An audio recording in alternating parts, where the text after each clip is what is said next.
मतमोजणी सुरू झाली, ही यादी आम्हाला आमच्या आरोनी आमच्या लोकांना सही शिक्क्यासाठी सहित मशिनीच्या नंबरासहित दिली। जेव्हा आता मशीन ओपन केलं त्या ओपन करत असताना हा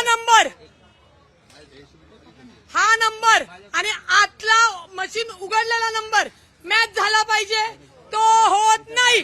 जर समजा त्यांनी ही लिस्ट आम्हाला दिल्यानंतर मशिनरी बदलल्या, काही टेक्निकल प्रॉब्लेम आले, आपण समजून घेऊ, तर मग ती बदललेली लिस्ट आम्हाला का देण्यात आली नाही।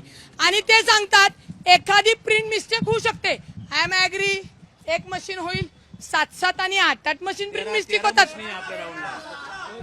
13-13 12-12 मशीन प्रिंट मिस्टेक होऊ शकत नाही। आणि ते सांगतात पोलिसांना की नाही मी सुरू करणार, तर मी त्यांना सांगितलेले एक तर तुम्ही लेखी द्यायचं की आमची प्रश्न म्हणजे आम्ही ऑब्जेक्शन घेऊन सुद्धा तुम्ही चालू करताय, मग बघतो आम्ही।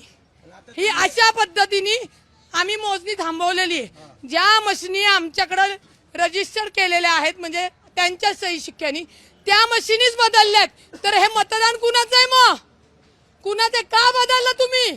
कुणी अधिकार दिला तुम्हाला?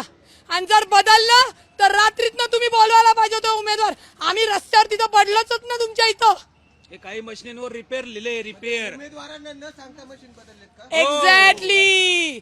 आणि का बदलल्या ते काय त्यांचा तुम्हाला सांगण्याची गरज नाही।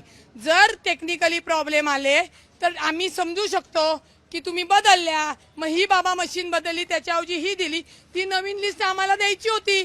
तुम्हाला ताण होता, तुम्ही झोपले नाही आणि तुमचं हे झालं आणि ते पूर्ण करायचं, त्याच्यासाठी नाहीये निवडणूक। निवडणूक ही संविधानाने लोकशाहीने पारदर्शकपणेच झाली पाहिजे। आता कुणाचं चालणार नाही, कमळ नाही, फुमल नाही, तुमल नाही। आणि जर त्या लोकांनी जर तुम्हाला सांगते प्रेशर आणलं तर डबल प्रेशर आपण आणायचं श्रीलंकेसारखं यांच्यावर। बघू पोलीस पण काय करतात ते। जे करायचं कायद्याने करायचं। आणि कुठल्या कार्यकर्त्यांनी एक कार्यकर्ता बोलत असताना दुसऱ्यांनी बोलू नका। जर पोलिसांनी आपल्यावर दबाव आणला किंवा आरोनी दबाव आणला मग कुणाला सोडायचं नाही। मग वर्ष झालं तरी जेलमध्ये जाईल, पण यांना सस्पेंड केल्याशिवाय राहणार नाही। आई जगदंबाची शपथ घेऊन सांगते। अधिकाऱ्यांनी काय उत्तर दिले? तुम्ही म्हणले जिल्हाधिकाऱ्याला बोलवा, अधिकारी आरोनना आम्ही सांगितलं की हा आमचा प्रॉब्लेम आहे, प्रश्न आहे, आमचं ऑब्जेक्शन आहे, त्याच्यावर तुम्ही उत्तर द्या। त्यांचं काम आहे आमचं टेक्निकली आम्हाला उत्तर देणं। ते म्हणतात प्रिंट मिस्टेक आहे, ते म्हणतात नाही हे बरोबर आहे, मी चालू करणार। मग आम्ही त्यांना म्हणलं ठीक आहे, तुम्ही चालू करता म्हणलं ना, आम्हाला लेखी द्या की आम्ही हे ऑब्जेक्शन घेऊन सुद्धा तुम्ही म्हणताय मी चालू करणार।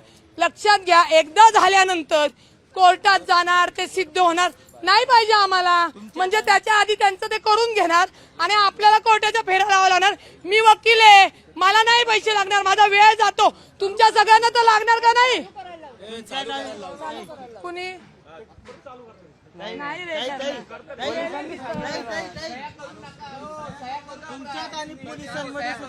नाही पोलिसांना आम्ही सांगितलंय, तुम्ही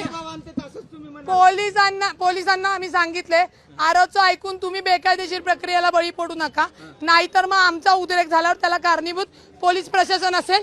पण पोलिसांनी कायदेशीर मार्गानेच आम्हाला सगळ्यांना म्हणजे आम्हाला पण आणि आरोला पण न्यायाच्या प्रक्रियेतच प्रक्रिया पूर्ण करण्याचे त्यांचं कर्तव्य आहे। नाहीतर सगळ्या जेवढे पोलीस आहेत सगळे तुम्ही शूटिंग काढा, त्यांच्यावर पण मी रीट दाखल।